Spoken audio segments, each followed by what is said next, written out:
ভাই প্রায় বিভিন্ন অজুহাতে আমার কাছাকাছি আসার চেষ্টা করত। আমি বুঝতাম যে সে কিছু বিশেষ মনোভাব প্রকাশ করতে চায়, কিন্তু আমি বেশ আতঙ্কিত ছিলাম। একদিন মায়ের কাছে বিষয়টি বললাম। মা বললেন, সে তো তোমার ভাই, সে তোমাকে ভালোবাসে, এটাই স্বাভাবিক, তোমার উচিত তার কথা শোনা। আমি মায়ের কথায় বিস্মিত হয়ে গেলাম। একদিন আমি বাসায় একা ছিলাম। হঠাৎ আমার ভাই এসে আমাকে কিছু বোঝানোর চেষ্টা করছিল। আমি অনেকক্ষণ ধরে ধৈর্য ধরে অপেক্ষা করছিলাম, কিন্তু শেষে আবেগের বশে বলেই ফেললাম, ভাই, তুমি যা করতে চাও করো, তবে একবার চিন্তা করে শান্তভাবে সিদ্ধান্ত নিও। আমার ভাই ছিল ২০ বছর বয়সী একজন তরুণ। সে আমার চেয়ে বড় এবং দেখতে বেশ আকর্ষণীয়। আমিও তখন একজন কিশোরী মেয়ে ছিলাম। আমি অনেক আকর্ষণীয় ছিলাম, গায়ের রং ফর্সা। তাই আমার এই সৌন্দর্যটার সুযোগ আমার ভাই নিতে চেয়েছিল। আমার গল্পগুলো তোমরা শোনো, কিন্তু সাবস্ক্রাইব করো না। দয়া করে গল্পগুলো ভালো লাগলে ভিডিওটি লাইক, শেয়ার এবং চ্যানেলটি সাবস্ক্রাইব করো প্লিজ। আমি তখন ১৬ বছরের কিশোরী ছিলাম এবং আমার সামনে নতুন এক পরিস্থিতির সম্মুখীন হচ্ছিলাম। আমার মা দ্বিতীয়বার বিয়ে করছেন, এটা বুঝতে পারলেও মেনে নেওয়ার মতো মানসিক প্রস্তুতি আমার তখনও ছিল না। আমাকে অনেক চিন্তায় ফেলে দিয়েছিল। আমার জন্য আমার নিজের বাবার পরিবর্তে অন্য কাউকে বাবা হিসেবে মেনে নেওয়া খুব কঠিন ছিল। কিন্তু এই কঠিন সময় আরও কঠিন হয়ে ওঠে যখন আমার নতুন পরিবারের একজন সদস্য আমার জীবনে প্রবেশ করে। আমার মা তার নতুন জীবনে প্রবেশ করার পর একদিন আমি দেখলাম যে একজন ছেলে এসে প্রথমে মাকে সালাম জানালো এবং তারপর আমার দিকে তাকিয়ে বলল, প্রিয়া, আমি তোমার জয় ভাই। আজ থেকে আমরা একসঙ্গে ভালোভাবে থাকব। এখন থেকে আমি তোমার বড় ভাই। আমি অবাক হয়ে ভাবছিলাম, হঠাৎ করে এই নতুন ভাই কোথা থেকে এলো। পরে বুঝলাম সে আমার সৎ বাবার ছেলে, যাকে আমার মা আমার বড় ভাইদের মর্যাদা দিয়েছেন। এই বিষয়ে মা আমাকে কিছু বলেনি। সে আমাকে এক অদ্ভুত দৃষ্টিতে দেখল, যা আমার মনে এক ধরনের অস্বস্তি তৈরি করল। তারপর মা আমাকে আমার রুমে রেখে বললেন, আজ থেকে আমি তোমার বাবার সঙ্গে অন্য ঘরে থাকব। কোনো কিছু প্রয়োজন হলে আমাকে ডাকবে। কিছুক্ষণ পর আমার পানি খাওয়ার ইচ্ছে হলো, কিন্তু ঘরে পানি না থাকায় আমি মাকে ডাকলাম। মা সাড়া না দেওয়ায় আমি নিজেই পানি খুঁজতে বের হলাম। রান্নাঘর খুঁজতে গিয়ে হঠাৎ কেউ আমার মুখ চেপে ধরল এবং মৃদুস্বরে বলল, চুপ কর, মা বাবা বিরক্ত হবে। আমি আতঙ্কিত হয়ে উঠলাম এবং চিনতে পারলাম যে এটি আমার সৎ ভাই জয়।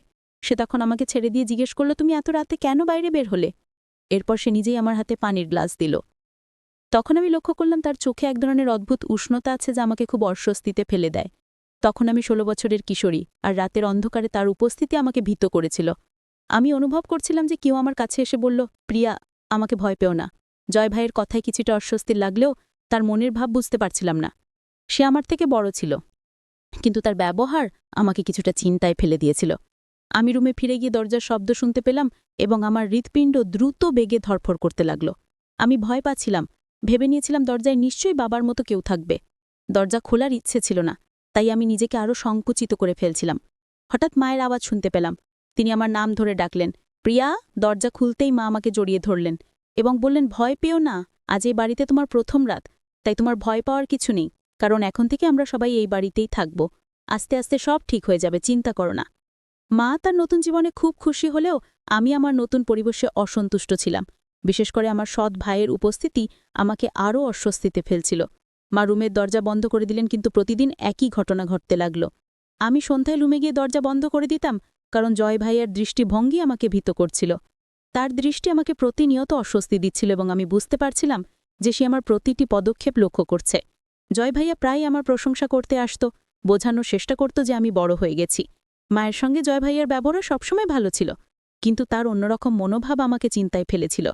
মায়ের দ্বিতীয় বিয়ের ১ মাস পর আমি বুঝতে পারলাম যে আমার সৎবামা আমাকে কন্যা হিসেবে গ্রহণ করতে চান না, তাই মা আমাকে তার দৃষ্টি থেকে দূরে রাখতেন।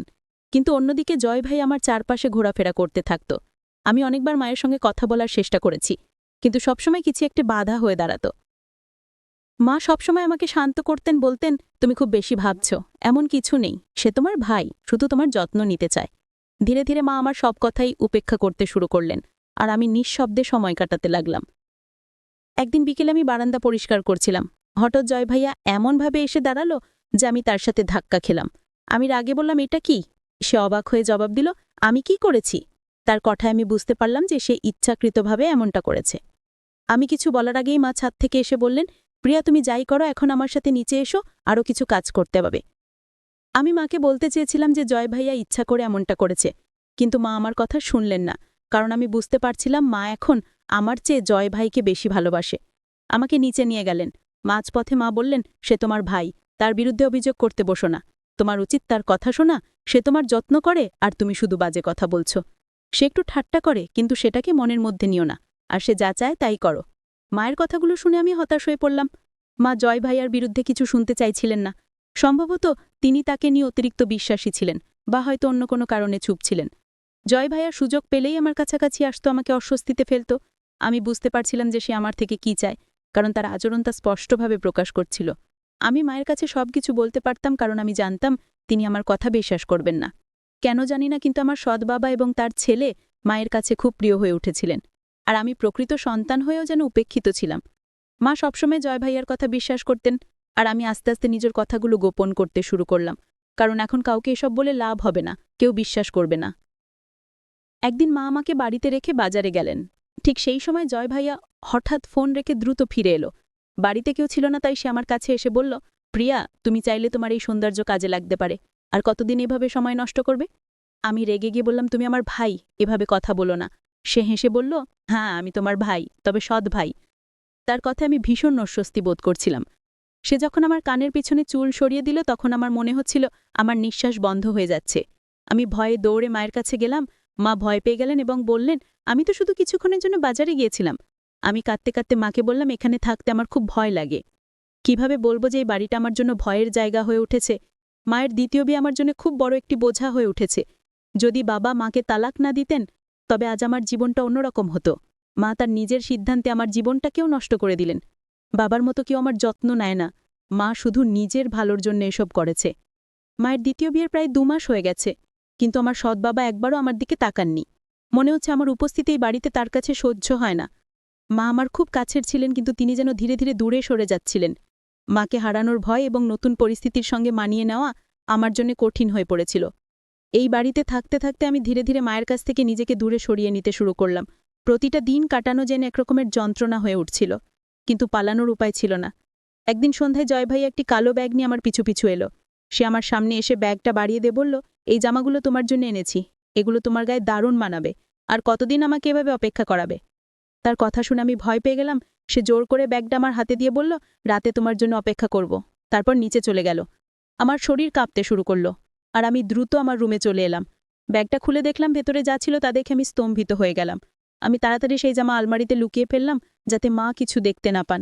সারাদিন রুমে কাটানোর পর সন্ধ্যায় মা আমাকে ডাকতেন, কিন্তু আমি এখন আর জয় ভাইয়ার সামনে যেতে চাইতাম না।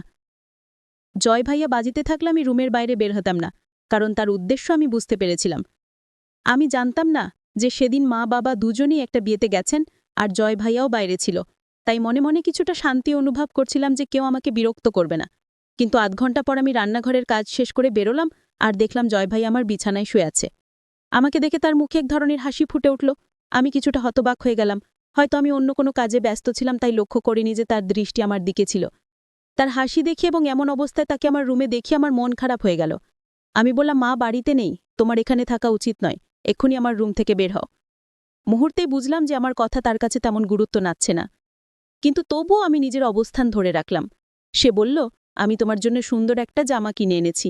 ভেবেছিলাম তুমি সেটা পরবে, কিন্তু তুমি আমার উপহারের কোনো মূল্য দাওনি। আমি কি চাইছি তোমার কাছে, তুমি এত রাগ করছো কেন? আজ তো বাড়িতে কেউ নেই, তুমি ওই ড্রেসটা পরে দেখাও না। তুমি তো জানো তুমি কতটা সুন্দর। জয় ভাইয়ার কাছে শুনে আমি খুব অস্বস্তি অনুভব করছিলাম। সে আসলে কি চাইছে তা বুঝতে পারছিলাম। আমি আলমারি থেকে সেই জামাটা বের করে জয় ভাইয়ার সামনে রেখে বললাম, তুমি কি ভাবো আমি এমন কিছু পরবো? এটা কখনোই আমার স্বভাব ছিল না। জয় ভাইয়া হেসে হেসে বলল, এই জামাটা কত সুন্দর, একবার পরেই দেখো না। তার চোখে ছিল এক ধরনের অদ্ভুত দৃষ্টি, যা দেখে আমি বললাম, আমি তোমার বোন। আমার গলা শক্ত করে বললাম, এখনই আমার রুম থেকে বেরিয়ে যাও, কারণ এর থেকে বেশি কিছু আমি সহ্য করব না। জয় ভাই আমার হাতটা ধরে বলল, তোমার মতো মেয়েদের আমি খুব ভালো চিনি। তুমি তোমার মাকে দেখো না, সে কিভাবে আমার বাবাকে মুগ্ধ করেছে? তার মুখ থেকে কথা শুনে আমি অবাক হয়ে গেলাম। আমি কল্পনাও করতে পারিনি যে সে এমন কিছু ভাবতে পারে। জয় ভাইয়ের মনোভাব আমাকে খুবই অস্বস্তিকর অবস্থায় ফেলে দিল। সে বলল, তুমি যদি আমার কথা না শোনো, তাহলে আমি বাবাকে তোমার খারাপ দিকগুলো বলবো। তখন তিনি তোমাকে এই বাড়ি থেকে বের করে দেবেন। আমি তোমার কাছ থেকে শুধু এটুকুই চাই, তুমি এই জামাটা পরো এবং একটা ছবি তোলো। জয় ভাই আমাকে বলল, তোর মুখটা লুকিয়ে রাখো। আমি শুধু তোর অস্তিত্বটা ক্যামেরায় বন্দী করব। প্রতিটা ভিডিও লাখ লাখ ভিউ পাবে, আর তোর সৌন্দর্যের জন্য আমরা দুজনে অনেক টাকা আয় করব। জয় ভাইয়ার কথা শুনে আমি কাঁদতে কাঁদতে বললাম, আমি এমন পরিবারের মানুষ নই যেখানে এমন কিছু চলে। আমি এই ধরনের পোশাক পরার কথা ভাবতেও পারি না। আমাকে মাফ করো ভাইয়া, আমি তোমার বোন হই। তখন জয় ভাইয়া আমাকে বলল, আমার অনেক টাকা পাওনা আছে, অনেকবার আমি জুয়ায় হেরেছি। এখন যদি টাকা না পাই, আমাদের সবার অবস্থা খারাপ হবে। তাই আমার কথা শুনো, মুখ লুকিয়ে ফুটেজ তৈরি করো যাতে লোকে তোকে দেখতে পায়। আমি কাঁপতে কাঁপতে দাঁড়িয়ে থাকলাম।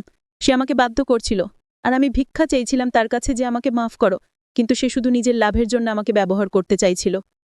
আমি ভাবছিলাম আমার জীবনটা মনে হয় এখনই শেষ হয়ে যাবে। হঠাৎ দরজায় জোরে দেখা পড়ল। জয় ভাইয়া ঘর থেকে বের হয়ে গেল, আর আমি দৌড়ে দরজা খুলতেই প্রাণ ফিরে পেলাম। সামনাসামনি পুলিশ দাঁড়িয়েছিল।